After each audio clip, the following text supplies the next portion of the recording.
Welcome to creative hub. నానమ్మ, ఏం చేస్తున్నావు? నాకు కథ చెప్పా. రా చిన్ను, నీకు ఒక రైతు ఒక గాడిద కథ చెప్తాను. రైతు గాడిద. ఒక ఊరిలో ఒక రైతు ఉన్నాడు. అతడికి ఒక గాడిద ఉన్నది. ఆ గాడిద అతడికి ఎన్నో పనులు చేసి పెడుతూ ఉండేది.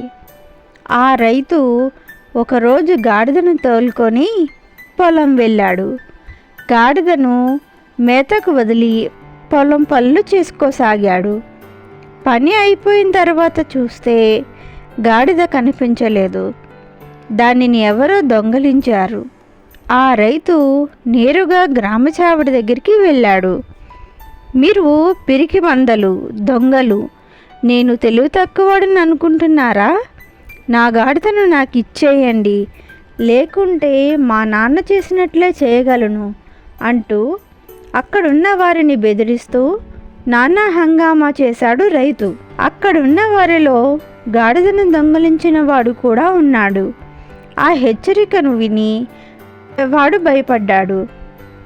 తాను దాచిపెట్టిన గాడిదను తెచ్చి రైతుకు అప్పగించాడు. తరువాత రైతుతో, మీ నాన్న తన గాడిదను దొంగలించినప్పుడు ఏం చేశాడు అని అడిగాడు. ఏం చేశాడా?